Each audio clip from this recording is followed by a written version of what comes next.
How is everybody doing? And welcome back for another Strength Chat episode. Today, I have got a very special guest for you all. I went to a seminar a couple of weeks ago to see this guy, which was absolutely awesome. Today, I'm joined by a true legend in the world of strength sports, a two-time powerlifting world champion, a three-time world's strongest man.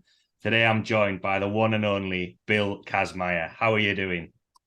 Fantastic, Stephen. Thanks so much for giving me the honor to have a chat with you and be able to speak to your audience. How big is it, by the way? Hopefully quite a lot, especially for this episode. So I get a thousand downloads over the course of a month. So I'm sure a lot of people will be tuning in to listen to this one. Fantastic. So how are you, Bill? What's been happening in your world recently? Well, I'm doing really good. I was here in England for 5 months, and around about early December, I went to Hawaii for 6 weeks, and I just came back first part of January. Now we're going to have Giants Live on the 28th, the British Championships, which is quite exciting. It's going to be a lot of fun. I'll be there as a color commentator with Neil Pickup, and right next to the action, having a really nice time. A couple of days later, I'll fly to the Philippines and stay there for a couple of weeks, 3 weeks. Then I'll go to Florida for a Roanoke Games. Berserker strength, really kind of crazy, cool. Hundreds of athletes in Miami. I'll do some speaking while I'm down in Florida, and then I'm back to Philippines, and then I come over here for April 1. So there's a synopsis of my first quarter. Things are really great. I'm traveling a lot. I'm living the dream. I'm so happy to be around the athletes and to be able to critique and oftentimes contribute and pal around with the top guys. And it's pretty much fun when you're nearly 70 years old and you get to hang out with guys that are 25. Oh, cool. And do you have any more seminars coming over? Because, like I say, I mentioned the seminar that was in Leeds a couple of weeks ago. Really enjoyed that. Have you got any more seminars coming up, or is it mainly the competitions that you're going to? Well, for sure, there's a half a dozen competitions for Giants Live, and I will definitely make all of those.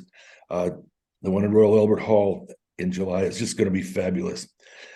Some of the people that worked in the Royal Albert Hall talked to us after the event, and they said of the 20 years they were there, they'd never heard such a noise come out of the arena when Iron BB took the axle for the world record. It was just whoom, incredible.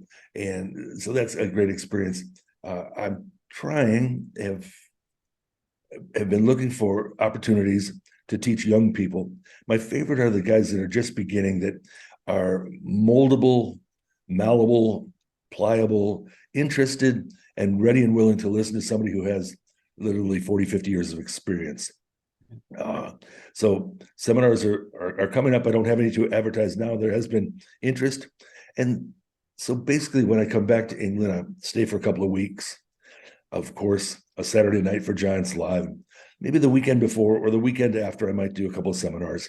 And I really do enjoy sharing my ideas, my understandings, interpretations, and talents, and of course, experience from all my competitions and the years of training. So seminars are fun, and it's kind of an interesting aspect. You might think, if somebody knows something, and they keep it inside between their own ears, what have they really done to impact and change the world? I think of knowledge and experience with an analogy that includes two different things: one of money and a lot of it, and one of a big pile of horse manure, pile of shit. Well, knowledge and experience is about the same as those two. Because if you think about money, if you spread it around, everything grows. And a lot of things and people prosper. Same thing with manure, spread through a field over vegetables or anything to grow. It really helps humanity. So I think similarly, knowledge is something that should be shared. And I know a lot of guys that have great experience keep to themselves.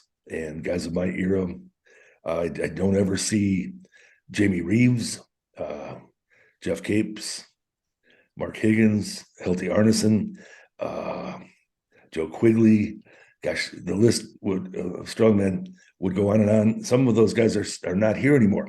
John Paul left us early, as did O.D. Wilson and Anthony Clark and quite a few others. So happy to be here, 6 feet over instead of 6 feet under. Yesterday, I bought a bouquet of roses for the ladies in the beauty shop where I live in an apartment above them, and they were so happy. And I'd much rather stare at roses above rather than the roots below. Happy to be here. Yeah, awesome. And I think that was because I know I took quite a lot away from that. Again, going back to the seminar that we attended, and that's part of the reason, or one of the main drivers and reason why I set up this podcast, because I didn't feel as though I could offer a good enough answer to questions that people were asking me. So I thought I would go out and find people with more experience and knowledge to share that, one for my own learning, but also, so other people can learn and gain that knowledge from there to help them. I did a little bit of a brief introduction, and a lot of listeners are people who want to get involved in strength sports. And for anyone listening who might not know that your achievements, how you got involved in strength sports, just want to give a bit of a background to yourself, Bill? Oh, sure. I tried to do that at the seminar, and each and every one of them. It's kind of difficult sometimes when I'm in speaking environments. I've spoken 10 different locations in one day.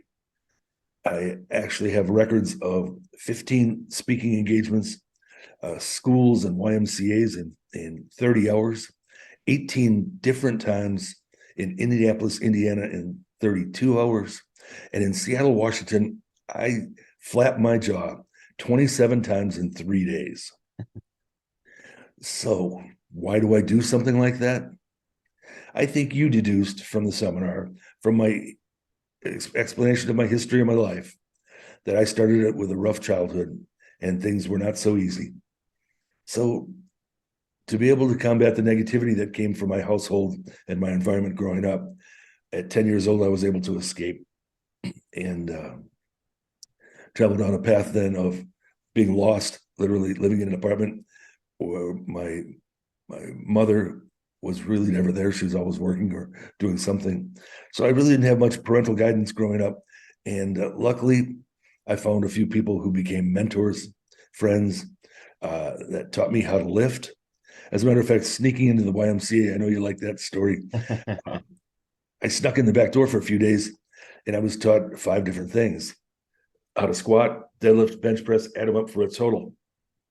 And I did pretty good in this squat. I think I ended up with I was doing 400 for tens within just a few weeks, and pounds, of course, and then moved up to over 900, a 900 triple in the gym and a 930.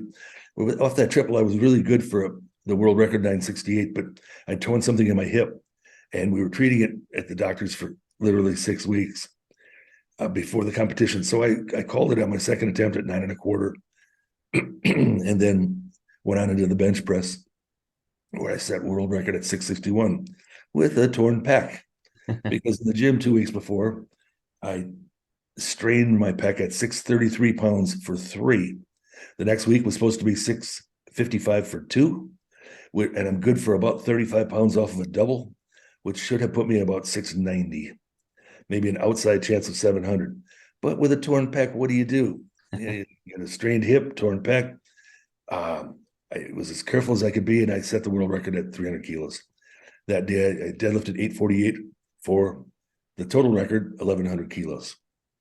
My powerlifting career moved forward rapidly when I started after attending college and trying to play football.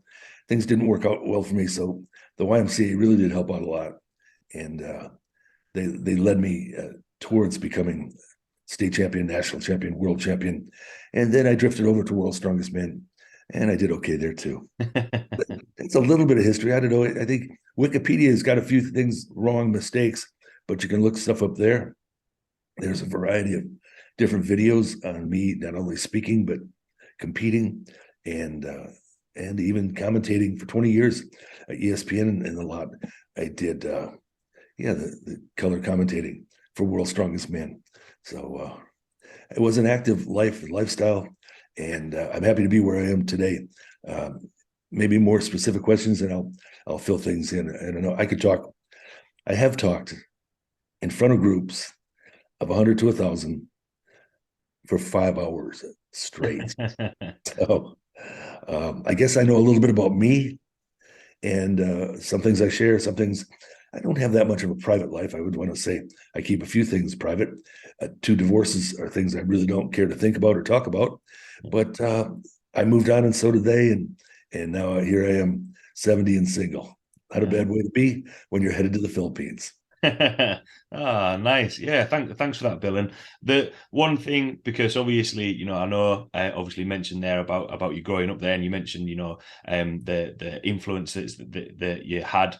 Who were or what was your biggest influences? But then also, what did you find the biggest challenges as you were starting out and training and building towards powerlifting and strongman? Yeah, influences. There at the YMCA, I had a wonderful man named Bob Lowry, who's no longer with us. He really became a mentor. Although I was working in 2 different bars at the time, he taught me a great deal. There was a man named Bubba Morgan at Madison, Wisconsin, who did a 565 bench, a 765 squat, and an 805 deadlift for the American record back in those middle 70s. And I learned a lot from him. And then, of course, I moved on when I left Madison and went to California. While I was there, I met guys like Marvin Phillips, Dave Shaw, and one man especially stood out as a mentor and a coach, a training partner, Terry McCormick, who was state and national champion and world champion at 242. So he exchanged a lot of information and motivation in the workouts, encouraging and loading the weights and just helping with technique and many different things. So there have been mentors along the way. Tony Fitton from UK. Not sure where he's hanging out now, but I'm looking out in the street. I don't see him. Tony Fitton coached and helped. It was just amazing and remarkable when I was at Auburn University and lifting. Not only did he come into every workout, he helped to design those. He helped to motivate, inspire, and establish consistency. So Tony Fitton, if you're out there, you were one hell of a guy, and I would love to run into you here in England. Haven't seen you for years and years. Another contributor was Terry Todd, who had the Strength Research Center at Auburn University. He also influenced and aided me and got me a job at Diversified Products, a barbell company there in Opelika, Alabama, and fed me and housed me. And so I've had some people that have really reached out. My dad was probably pretty mean by most comparisons, but some of the men in my life were really brotherly, fatherly, mentor types. And at that YMCA, they taught me something that really kind of helped. As I said, squat, deadlift, bench press, total. The one thing they taught me that really helped most was to meet and talk with and have a relationship with my Heavenly Father. And through the power of prayer, that's the 5th thing that they taught me: how to put my hands together, my head down, humble myself, and say, Lord, help me in my life. I'm struggling, and I will follow you. Please give me a lead and show me the directions and tell me what you want me to do. And I think this is kind of my destiny, because I said, when you make me the best, I'll be humble. I'll share my talents with others. One day you can speak through me and I'll work for you. Well, I didn't have to pay him back for his son dying on the cross, but because the blood of the Lamb has already been shed and my sins have been forgiven. So paying back and going to 32 speaking locations in 3 days is really not necessary and wasn't expected, but it was fulfilling a promise that I said I would do for such great help along the way. Don't let me leave out the story of the 3 chairs. So the obstacles that I overcame along the way, as you had asked, were simple things. The size of my hand, the beefiness of my hand. As you squeeze a bar in your hand, because of the big meat and the thickness, the bar gets squeezed out of the center of the hand towards the fingertips. And if you have a hand like Mark Henry or Mark Felix, it's about that much longer. So that's a bit of an obstacle. Being a high school footballer, weighing 222 pounds, just over 100 kilos, I cut down in body weight to wrestle. I lost 37 pounds my senior year, nearly 30 pounds my junior year. I stunted my own growth. I still then worked up to an overall body weight top of about 335 pounds. Maybe I touched 340, and that would have been ALBD. For those of you who know the jargon, that's after lunch and before a dump. I maxed out at 340 pounds. But so, my height, 6'2", there have been guys a whole lot shorter that have much better mechanical advantage. Then, in some events in strongman, there are guys that are 6'6" and more.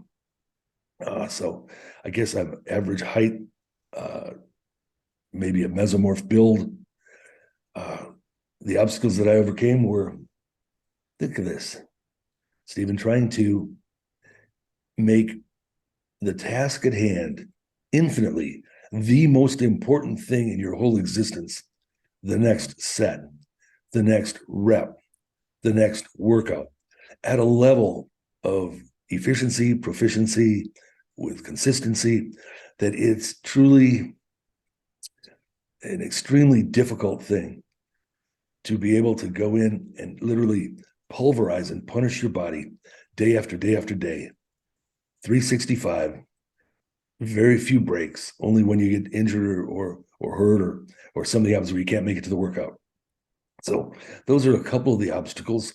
The financial burden of training and then trying to work and support a home. All those things are things that each and every one of us has to juggle in order to be a cosmonaut and to be extremely strong. So I hope that answers your two questions. We can go on and on in specifics. Depends on how much homework you did, how much you know, Kaz, and what you want to try to extract as far as my experiences and maybe some of my wisdom for your listeners. Yeah, definitely, and thanks for thanks for touching on that. I think that was a really good answer. And the you mentioned about your mentors, the people that you trained with as well.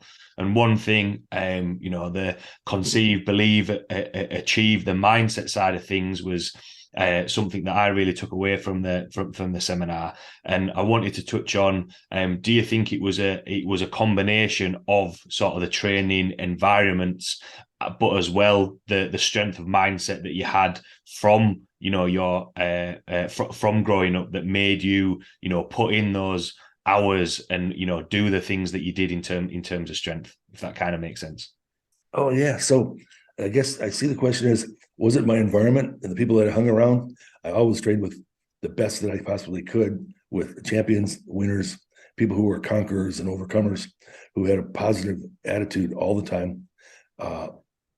So surely once I got to that place, I was always searching with a troubled past for an island in a rough sea, an oasis in a dry desert, a place of refuge where I might find peace and I might find comfort and I might find brotherhood. And those things, though, often are found in a gym. And luckily, I was able to sneak into that gym in the YMCA and get my start.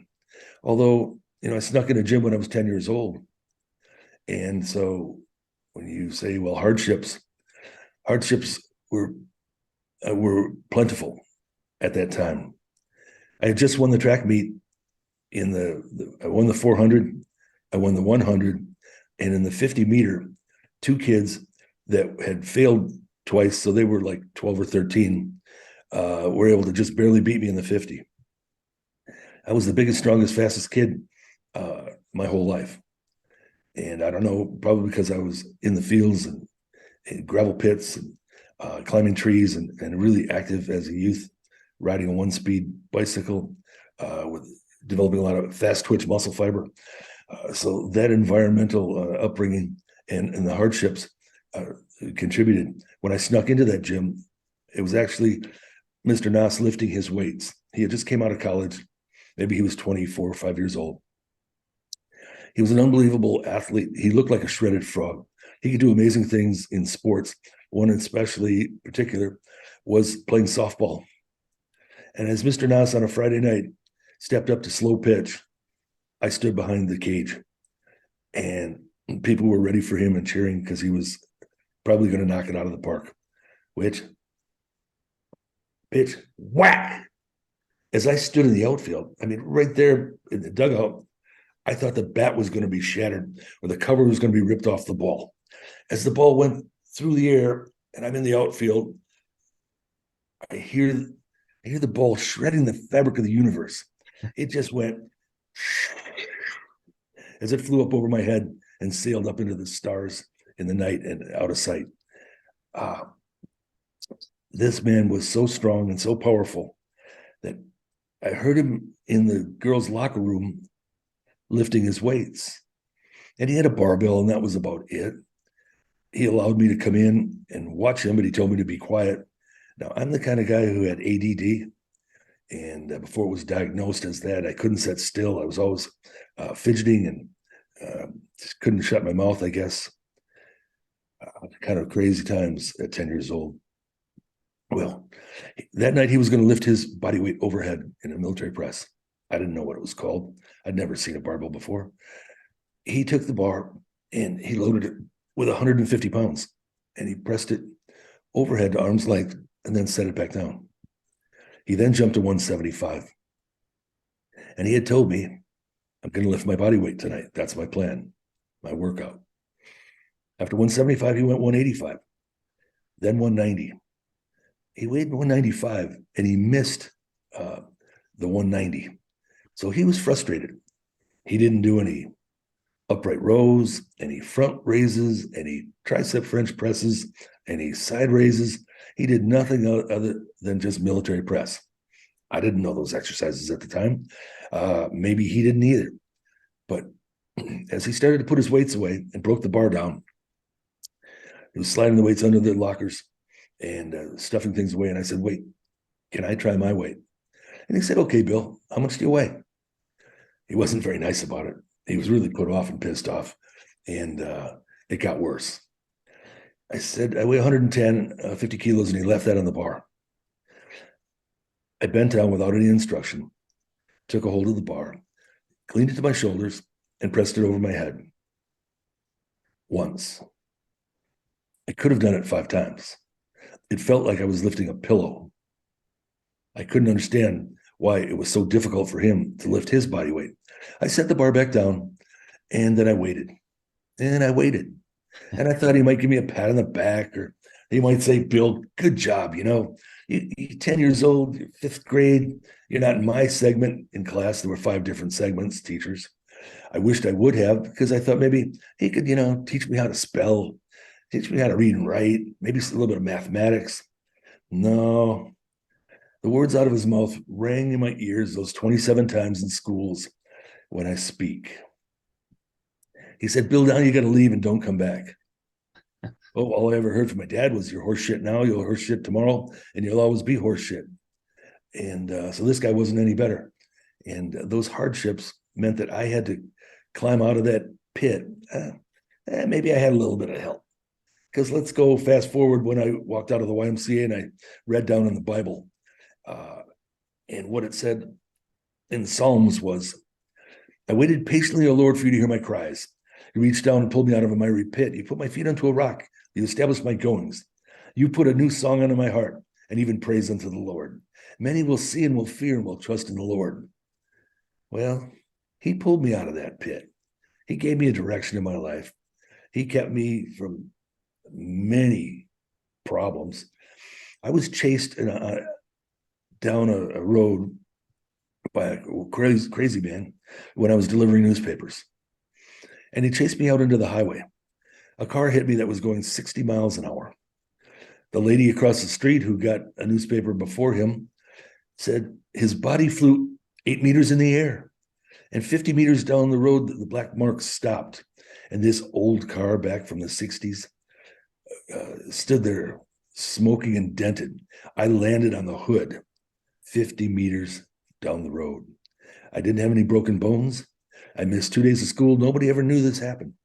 The guy was never prosecuted for chasing me like he did, a battery type charge. I seem to be able to walk away from that, and I was protected many times from some serious injuries. Environment has a lot to do with I think our desire and our need, and that upbringing has a lot of influence. So I understand you're trying to make a comparison between environment and maybe mentors and people helping you. There's also physical attributes I think we were talking about a little bit here too. So maybe it comes down to environment or genetics. And given that my dad was about 5'8", my mom was about 5'1", I don't know how I ended up 6'2", but there was a milkman who was 6'4". So I'm not really saying that. I'm just kind of making a joke. Yeah. But yeah, genetics have a great deal to do with how we react, interact, and how we progress in sport. You know, I never would have dreamt, if any of your listeners have seen the movie Everest, I like to talk about the movie because of the great perils in the ascent and the preparation for climbing that mountain. I was able to climb my mountain, Mount Everest. And when I came back down, I had 2 mountains to show for it. Some call them traps. I called them Mount Fuji and Mount Kilimanjaro. But while I was at the top of that mountain, I put my flag in. There was no ladder there. It was as high as you could possibly go. It's a high peak. So couldn't go any higher than that. Stuck my flag in, and then I looked through the valley. Never did I realize 40 some years ago that this giant would walk through the valley, who was 6'9" and 450 pounds. He came from Iceland, and maybe he walked over the glaciers and across the vast frozen oceans. His name was Hafthor Bjornsson. So you just can't imagine somebody like that 40, 50 years ago. A guy like Eddie Hall, even an O.D. Wilson, 6'6" and 450 pounds. O.D. squatted 1,000 and deadlifted 900. He bench pressed about 565, was not quite so strong up on top. But imagine me going in against him in a truck pull. And for that truck pull in Iceland and the strongest man competition, John Paul wouldn't compete. Why? Because it wasn't his referees, it wasn't his events, and it wasn't his promoters. If that tells you just a little bit about what was going on back in that era. The night before the competition, there was a seminar. O.D. Wilson and I both spoke. I was smart enough to go last. As O.D. spoke, he blew smoke and mirrors and talked about what it was going to be like to be the world's strongest man someday. Yeah, well, that laid the meat and the fruit and ice cream right in front of me, because I said, this is what it's like to be the world's strongest man 3 times. And as we finished the seminar, O.D. was so freaking mad. He got out of the van. Of course, he took the front seat, big bastard. He didn't even give the royalty the front seat. And we got back to the hotel, and we go through the front door of a foyer in a huge building. And the ceilings are maybe 25 feet tall. It's an amazing hotel. O.D. stormed across the foyer, started up the stairs, and looked back and said, Kazmaier, you shouldn't have said it. And he's breathing. You always got to be the best. I said, O.D., tomorrow's your chance, baby. Thin air and opportunity. If you want to be the best, you got to beat the best. Well, long story short, as I was shellacking the group, and although it was a team competition, it was an individual also, O.D. grabbed the microphone from the MC, and he started to apologize for disrespecting me the night before. and no one knew what the hell he was talking about. It was kind of between him and I. And but so that was the strongest guy of my era, being that big and that strong. I don't think Hafthor, no, he didn't come anywhere near 1,000-pound squat, a 900 deadlift in competition without straps. I don't think either of those guys, Eddie or Hafthor, have done that. O.D. Wilson was truly probably the strongest man who never won World's Strongest Man. Rico Kiri might have been right up there, but he maybe genetically wasn't gifted with enough body weight, and God knows about his training and his environment. But anyway, bouncing around a little, I hope that kind of gives you a good idea of the way Kaz thinks about things. I would hope that your listeners would realize that although I've set a number of world records, won world championships in powerlifting and strongest man, I'm still just flesh and blood and Kaz. The thing when I talk about workouts, I think you remember the bench press workout. I'll let you recite it in a second. That when I talk about the weights I lifted and the time that I did it, people want to compare the 80s with the 90s and 2000, 210, 220. That's impossible. Yeah. Like I said, God only knew of Hafthor Bjornsson or Brian Shaw walking through the mountain, through the valley, as I stood on top of Mount Everest. And Brian Shaw, 6'8", 450 pounds. He's colossal. And I was supposed to be big and huge. He's mammoth. He's a woolly tooth. So. I was actually lucky enough to I went to a seminar and sort of met Brian Shaw as well, and I looked like his little son. He's a lot taller than me. But yeah, I think that was what you said there, especially with the other competitions. On a little bit of a tangent, do you have, from all the competitions that you went to, the World's Strongest Man, all the other events that you did, up in Iceland and the Highland Games, what was your sort of favorite? What was your favorite competition? What did you enjoy the most? Because you can see that you enjoy it. I'll just say the team Strongest Man in England. I did the first one with Stuart Murray, and we won. He didn't know what to do. I tried to teach him all the way through, and I guess that between the two of us, he was a beginner, I was pretty advanced, and we won. Then OD and I went, and we won.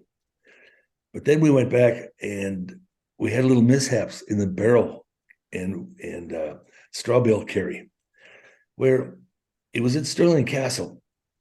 And earlier that day, a 21-year-old bodybuilding strongman specimen, Tom Hawks, died as the tester. That's a very, it's not a well-known fact. So it set the mood of the whole competition. And I said to Jeff Capes, who was the commissioner of power, head referee, I said, when we were carrying these barrels and bales through the castle, that hallway is kind of small. And Jeff, there just may be a little bit of contact in that hallway. And he said, a little bit of contact's okay, Kaz. I go, okay. Well, there may be a little bit more than a little bit of contact. And he said, hey, anything goes. Well, you don't tell Kaz that anything goes. When OD comes around the corner and throws his barrel over the wall because he was too lazy to run up the hill with it, and then he went bent down the stairs to look for it. Well, it had rolled about 20 feet away from where he dropped it, and he was nowhere near the bottom of that ledge when Helty Arneson came around with his barrel, and I blocked him. I just blocked him. So he took it upon himself and made the conscious decision to throw his barrel over the wall and act like it was my fault. And supposedly it hit O.D. Wilson in the head. Well, if you would have saw his cranium, it was crushed. His clavicle was broken and sticking through the skin. His shoulder was dislocated. He tore all 4 rotator cuffs. He tore his infraspinatus, his supraspinatus, his subscapularis, and his teres minor. It was awful. He was taken out on a stretcher. He died shortly. No, wait a minute. That's not the right competition. He didn't have a scratch on him, but he was almost killed. It was nearly a fatality. Kaz tried to kill his partner. Oh, it's horrible. No, wait a minute. You got that confused. Tom Hawks was the guy who died 2 hours before, as he was doing the warm-ups. He was an assistant, a tester. He died, not O.D. Wilson. Oh, I got it. We can make it look like Kaz was the killer, the Grim Reaper of his partner, and no one will talk about the guy who really did die, Tom Hawks. So that was my favorite competition, because even though they disqualified us and didn't give us last place, they gave us no points. We lost by 1 point. We were that much better. OD was so strong. We're doing a 7-man scrum. Let's see, 3, 7. A 7-man scrum on a football field pitch. And he's on one end, I'm on the other. He outweighs me by 100 pounds. He's really strong. We're moving along, doing just great. We're going to win. No, I opened my big mouth. I said, come on, OD, push like hell. He pushed us right off the field. We took last place. He was a beginner. I tried to help him as much as I could in the events. I tried to take the toughest events and gave him the ones that he would be the best at. And maybe were a little easier than the events that were presented for the 2 members of each team: Holland, England, Iceland, and USA. That was probably my favorite competition, because it's got the most stories to go with it. I've had a lot of different competitions. And I really want to say the ones I enjoyed the most were the 20 that I was a commentator for. When I didn't know the guys' names, I could hardly pronounce Ravensburg-Manis and some of these, Magnus Samuelsson, and I wasn't doing it when Magnus Ver, he had retired by then, but so many different names, so many different guys, different countries, and there I am as a commentator trying to not only introduce the event, stand up, interview the athletes, introduce location, athletes, events, and the voiceover. That's impossible. You can't be in the sound booth and on the field interviewing and explaining what the events are and standing in front of the building doing the stand-up. All 4 things don't go together. I did it for years. And then I was replaced by a female, because she obviously knew much more than me about strongman. There you have it. I think there was a couple. Sorry, go on. Getting a little bit off my chest here, aren't I? No, there was a lot of good stories in there, and again, just kind of building off that, especially when you see the clips of you competing at World's Strongest Man, and when you said about the 7-man scrum, there's the clip of you. I don't know whether you would call it the sumo wrestling in the circle, where you had to push the people out, and a lot of the events are things that you might not necessarily be able to train for, bending the bar. Obviously, you told the story at the seminar that you put the towels on your head to increase the lever to try and bend it through. But in terms of some of the events, how did you approach some of the events that you might not have been able to train for in the gym? Yeah, so many and over so many years. But in those team competitions with OD on that pole push, the other guys didn't stand a chance. You got a 450-pound guy holding the base, and I'm absolutely berserk and just not giving a shit, turning my back to the other competitors, taking the rope that's tied through the log and just yanking it and shoving them out of the ring. I was merciless to these bastards. I did not give a shit. I was going to win. The reason my attitude was that way was because the referees were bent. The events favored the guys. They were told what they could do. Our axes were dull. Theirs were sharp. We had to carry our stuff in the mud. They had beautiful sand and gravel. Maybe it wasn't quite that way, but I think you get my drift. So how do we approach the events when you don't really have an opportunity to train for them? It's easy. You go into the gym with a good attitude, a killer attitude, instinct, one with intent, where you are ready and willing to make every set and every rep the most important thing in your whole world. You've prepared yourself. You start to spin like a gyro, like a flywheel, and then bam, you hit every rep and every set as hard as you possibly can. You prepare your body head to toe to be as strong as you possibly can be, pressing overhead, pulling with the back, pushing with the chest, shoulders, squatting with the legs, deadlifting. Hell, when I tore both hamstrings in the squat in World's Strongest Man, I still came back and deadlifted 1,055 for their record that lasted for years. How the hell does somebody do that? The first squat was 870, and I tore one adductor hamstring because the rack was moving. It was like a Smith. There were cement blocks above us. So what do you do after 870? And you drop out, right? Nah, you just wrap it up, go again at 950, and you tear the other one. Oh, shit. What do you do now? You got deadlift coming up. Well, you can't deadlift with no hamstrings. You want to bet? All the keyboard warriors over the years who said, Kazmaier doesn't know how to deadlift. He doesn't even bend his knees, put his hips down, and uses his legs. Man, what a fool. He could have been a lot stronger than that, but he did do 1,055. The last warm-up of 600 was murder. All I could do was stiff leg it. I couldn't even use my legs. It hurt so bad. It hurt so bad. I went 700, 800, 900, 925, 50, 75, 1,000, 1,025, 1,050. That day with two good legs, I probably would have done a 1,300. Oops, I shouldn't say that. That would make me stronger than the guys of today. I better keep that quiet. You know, there was a guy called Dave Brown. He came into strongman a few years after me. He trained for 5 years, and he came up to me one day, Stuart, and he said, Stephen, right? Yeah.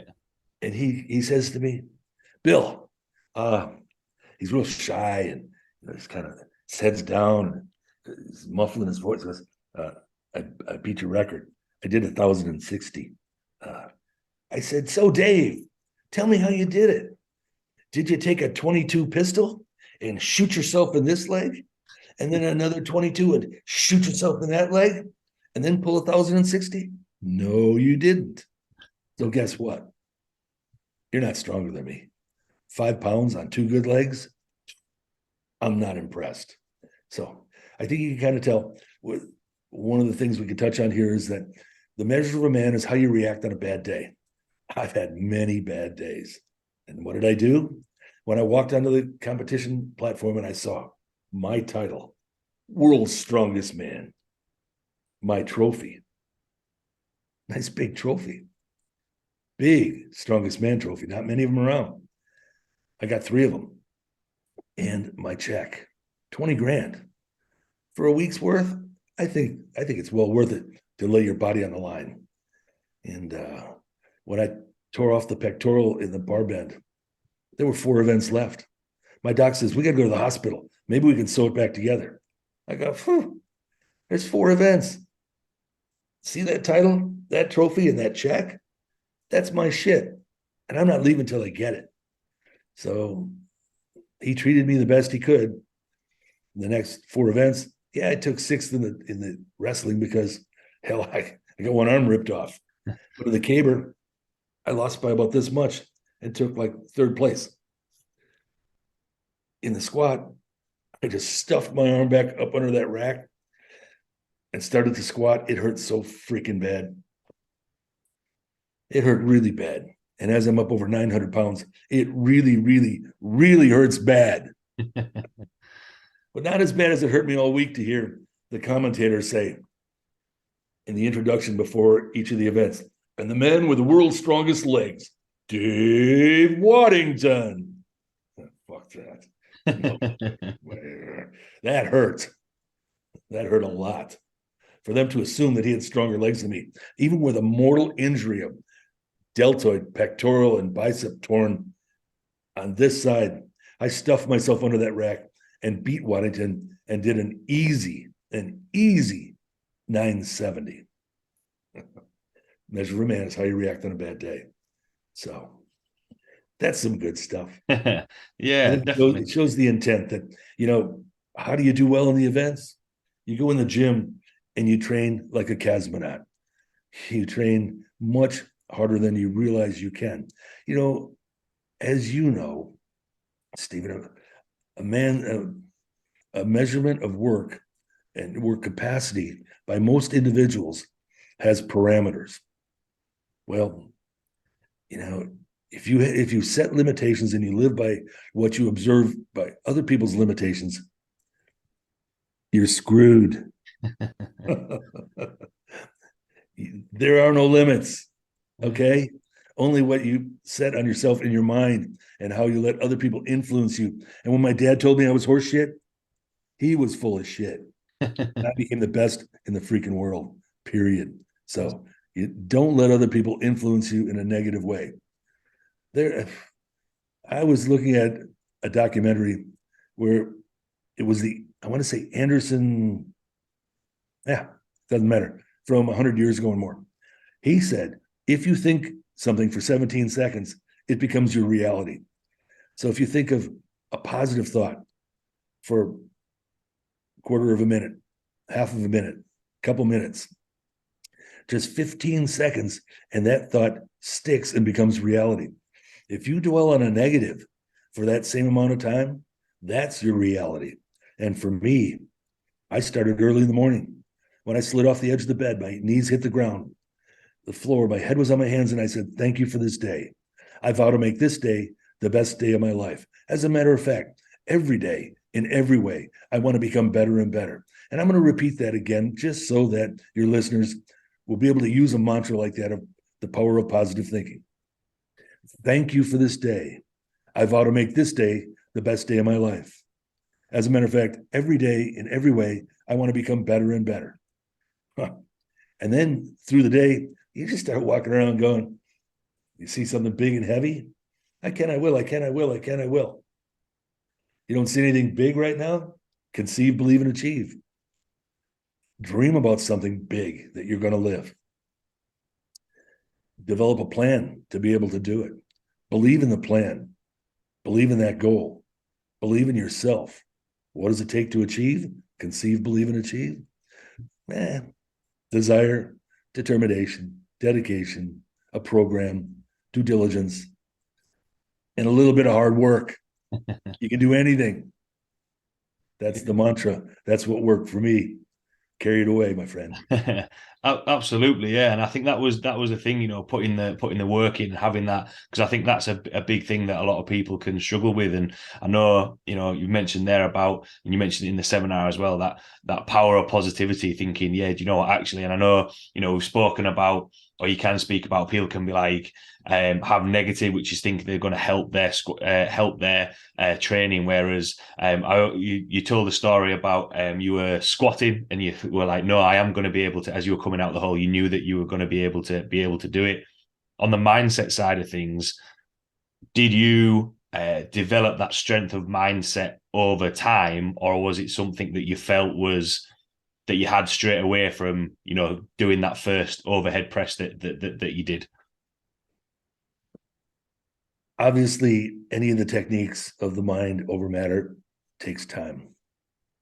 A lot of it for me was back when I was in my early 20s.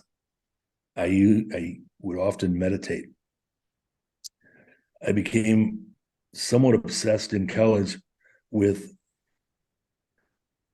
developing the senses. Of course, we have taste, touch, sight, sound, and maybe one other one. Whatever they are, 5 senses. I like the 6th sense. I started to dwell on psychic senses, precognition, clairvoyance, telepathy, telekinesis. I wanted to study those. They said, well, Bill, you got to have a degree in psychology first. I go, I do, huh? Screw that. Watch what I can do. So I put a toothpick on a glass of water and I closed my eyes and I started to think and see it swirling, going around and around and around. Then I opened my eyes. To my dismay, the toothpick hadn't moved. I tried again and again.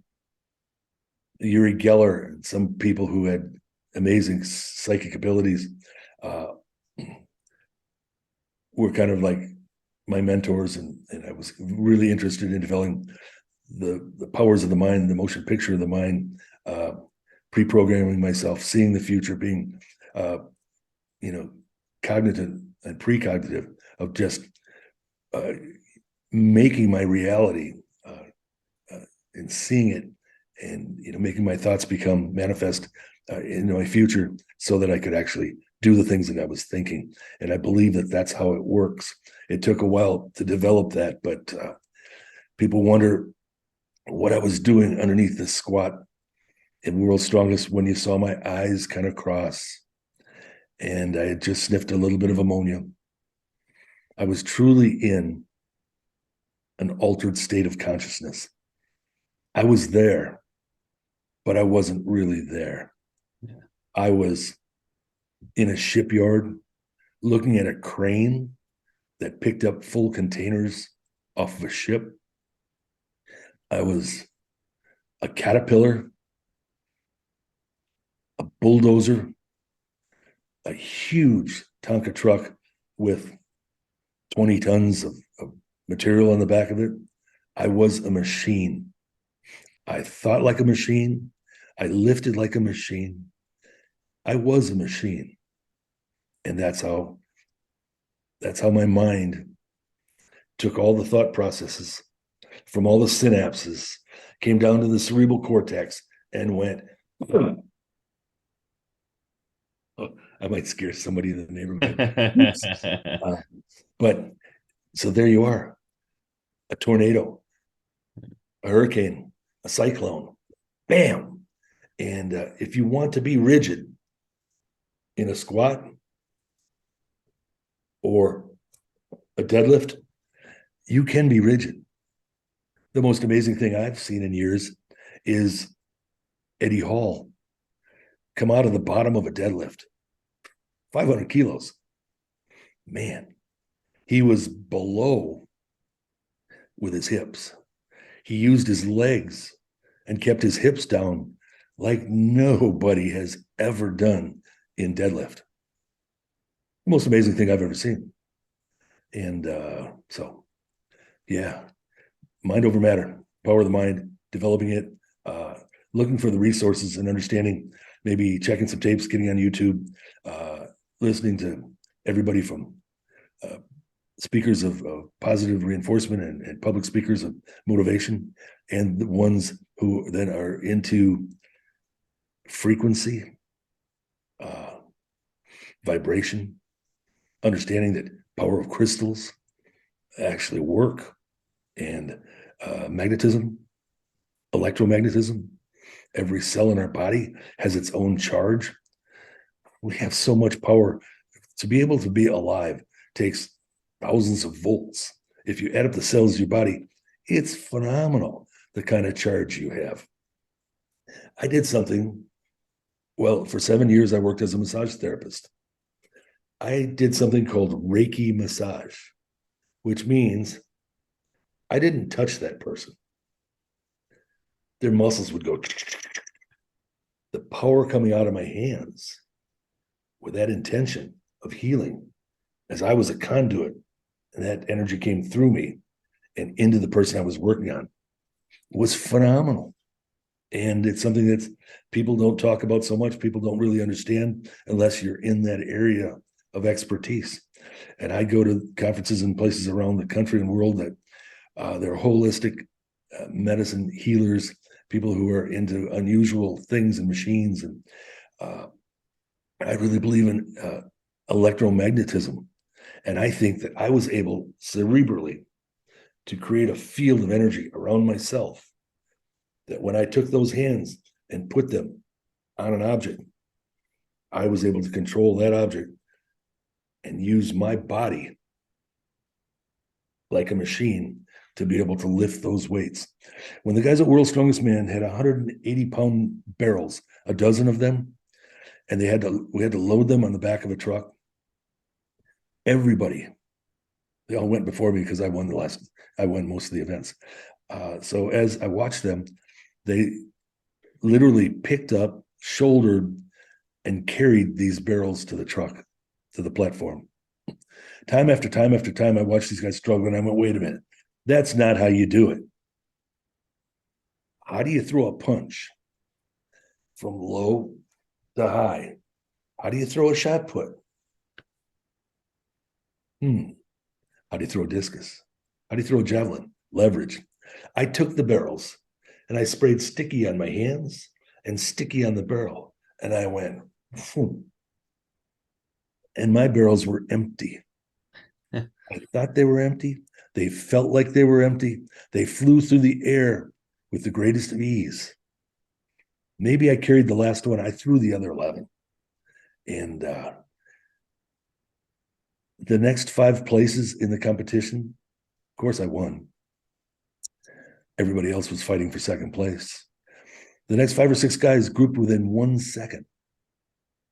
I was 8 seconds ahead of the group. That's Kazmaier. You know, I think I mentioned the other night, and this sounds egotistical, but it's really just it's funny. As I'm 70 years old, in my chair, rocking back and forth, sipping a little Glenfiddich and just having a nice mellow evening, I see Laz and Liz have a bit of a discussion with Jeff Capes and an interview and a podcast. And then I see another podcast of Laz's that says, of all the Englishmen who've competed in strongman for the last 50 years, Jeff Capes is number 1. And as I rock, I smile and I realize I beat Jeff Capes by 27.5 points. That makes me smile. Life is good as a Kazmaier, and it gets better every day in every way.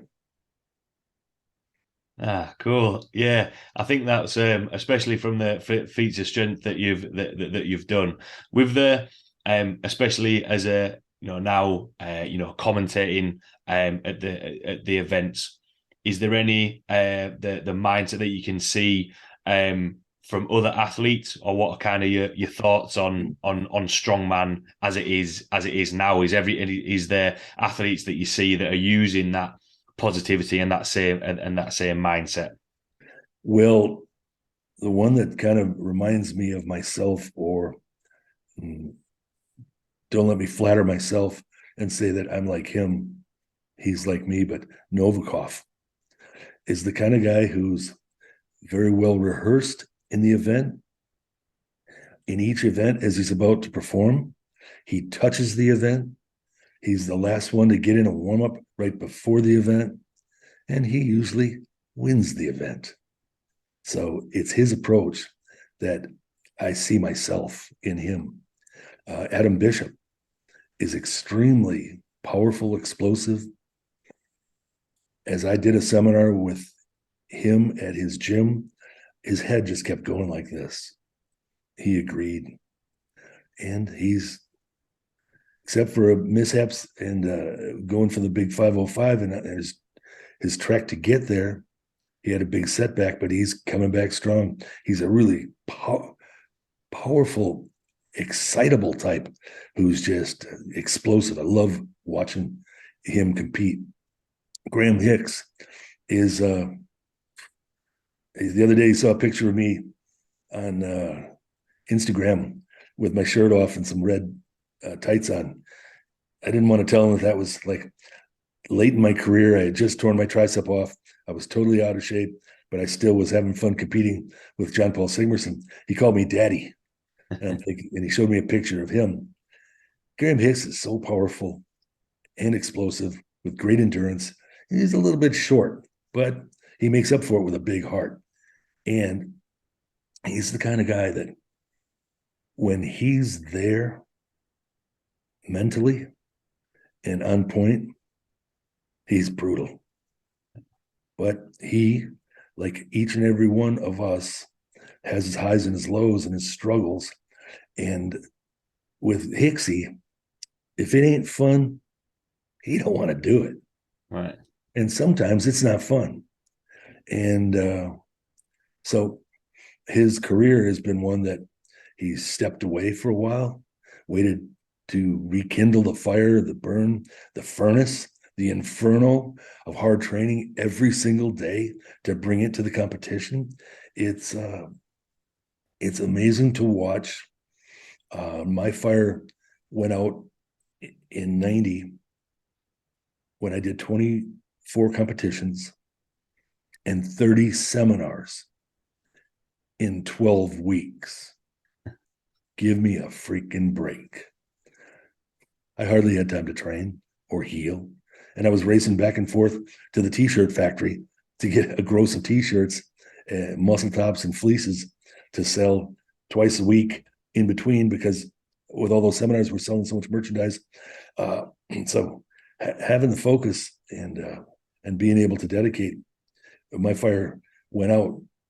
And I said, O.D. Wilson, 1990, I beat you in Iceland. I won 3 other international competitions. I've done enough. I'm going home. My back hurts. And I said, it's your turn to go and win the title. And I could have kept competing the next couple of years for sure, and spanked Magnus Ver like I did the first time at the Stirling Castle, rubbing his face down the wall as we're carrying those bales of hay up through the castle walls. But instead, I saw what they did, and they'd done it to me in the car turnover in Budapest, where they chalked the near tire. Guess what happens to the far tire on a hill? It rolls, as did my ankle. There was a stitch up. That was first event. Stitch up after stitch up. When I saw what they did to OD in the hod carry bricks around a track, give me a break. The guy was 7 points in the lead. He was the strongest man in the world. No, not if you're the promoters and the referees. You can figure out a way to screw them. And they did. And I just said, that's enough of that. Yeah. But for Hicksy to come back as he does, he looks in fantastic shape. And a couple of more days, we're going to have a blast watching him.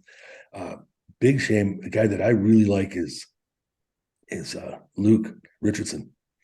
You know, story be told, I might be bragging a little bit. I'd like to think I had an influence.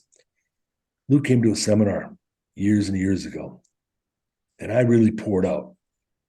It was at Absolute Fitness with Darren Sadler, and Luke was just kind of going, yeah, I hear you.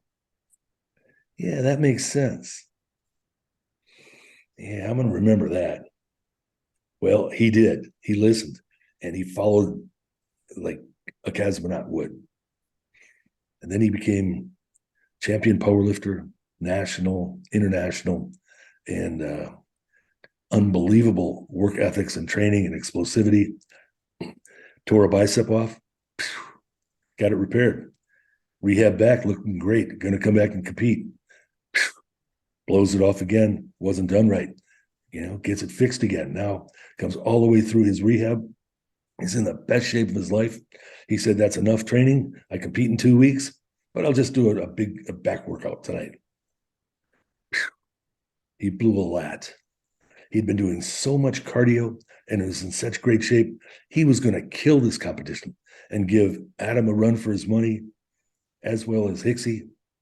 Mark Felix is always really strong. You got to love a guy that looks like he's in his 40s and he's almost 60 and competing. So there's a couple of new guys coming into the competition, but those are the guys that kind of come to the top of my mind. Maybe you have a couple of favorites in there that are really explosive, but yeah, Novikov, forgive me, Pavlo, I kill his name, Nova, just whatever. Yeah, I'll get it on the night that he's in the comp at Royal Albert Hall, and I'm sure I'll stick his name. But Pavlo competed with Luke. They're both international champions in powerlifting, and Pavlo just keeps growing. He's huge. and so explosive, powerful. He's gonna dominate strongman. I know that Luke really has helped his brother Tom a lot, and that's a magical duo. But to hear Tom so loosely and almost jovially talk about the 505,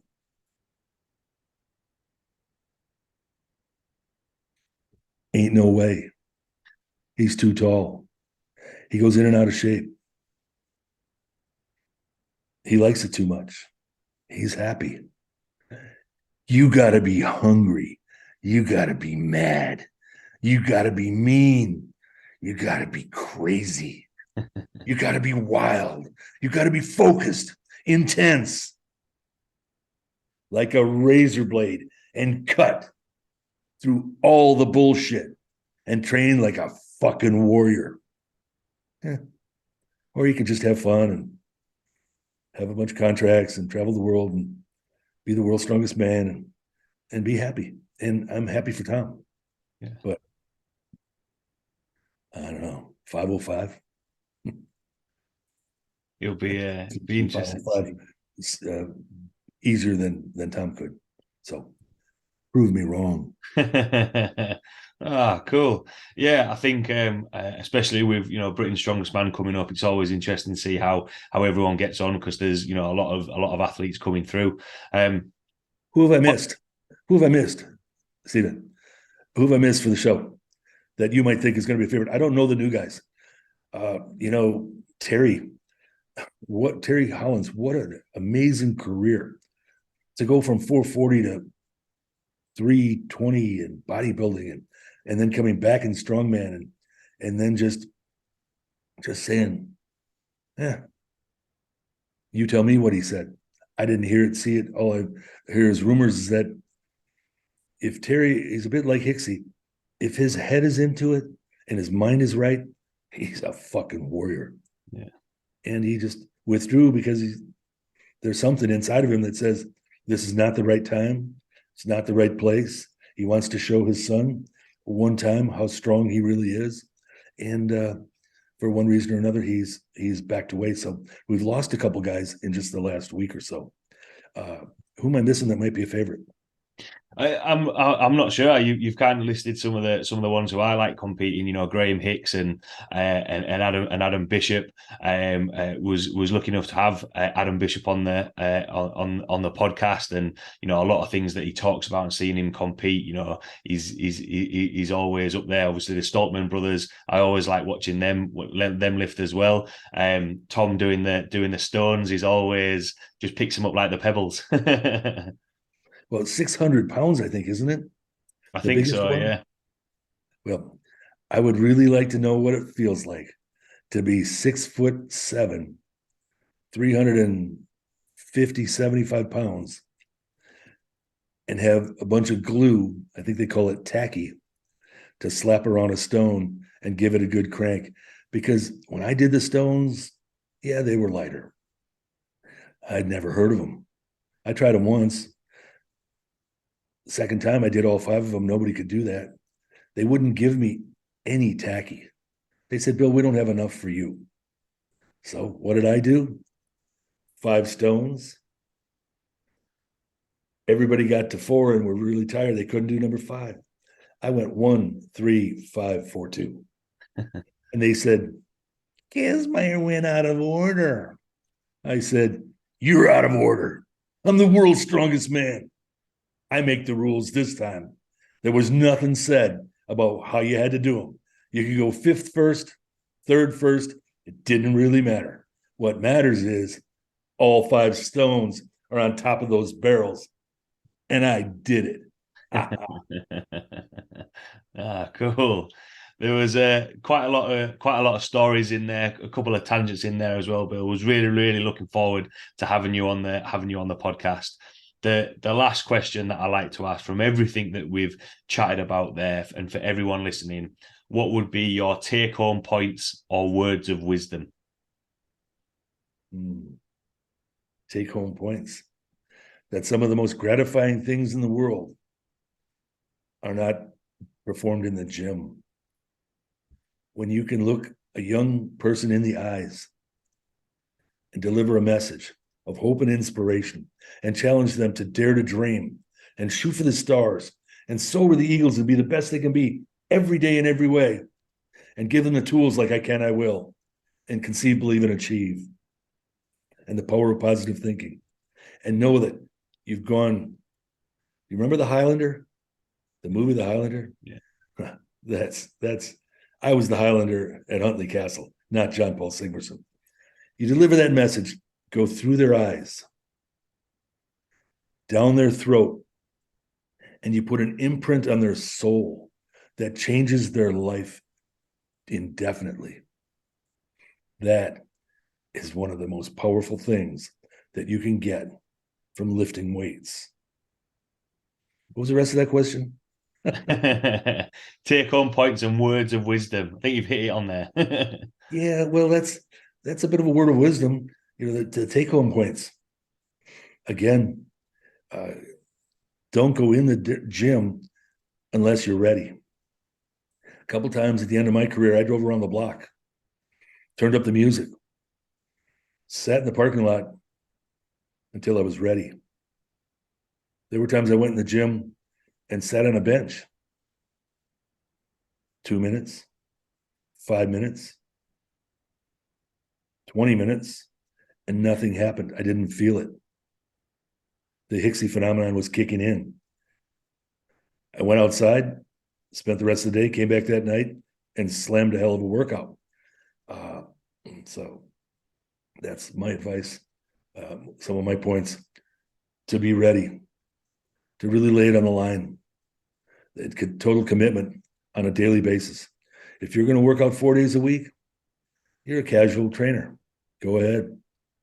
I know a lot of cosmonauts that run 5K, that ride their bike, that swim. They're true athletes at the highest level in all aspects of their life. And they still want to be super strong in the big three plus overhead. And that said, it's your dream. Follow your dream. Visualize it. Once you've seen it 100 times at night before you fall asleep, understand that the next day you've already seen it. Now you just do it. So when your training partner says, see it and do it, you approach the bar and you don't wait. You get a hold of that bar, you get into position, you go through that range of motion with authority, with conviction, as if you're the master of everything around you. Awesome. A tidbit that I think I share is that whenever I walked into a competition field, I realized, as I saw that title, World's Strongest Man, the earth shook beneath my feet. I was the king of all I surveyed. I ruled the world of strength and fitness for nearly 30 years. My title, my trophy, my check. Take yours every day. Get the rewards and the benefits from the energy and the efforts that you put forth in training. It's worth it. Awesome. Some really good words of wisdom there. Thanks a lot, Bill, for taking the time to jump on. Really enjoyed the seminar. Really enjoyed chatting with you today. Like I say, a lot of really good stories, knowledge, and experience there. So thanks a lot for taking the time to jump on. You're very welcome. And thank you for what you're doing by spreading the word and trying to get out to people who are interested in our physical culture, no matter what sport it is. Might even be darts. I got a 4-pack and a 3-pack, a 6-pack and a 3-pack of darts that I practice with, and I'm ready and willing to take anybody on anytime for money. Awesome. I'm not the best darts player. Maybe pool though. Could maybe do pool. Okay. Well, if you want to play a game that maybe we can have a common ground with, I like to play tiddlywinks with manhole covers. And when we play croquet, we use a 16-pound maul and bowling balls. Love to have a chuckle with you. It was great. And I appreciate you giving me the opportunity. Have a wonderful rest of your day. Thanks a lot, Bill. Thanks a lot to everyone listening, and I'll see you all next week.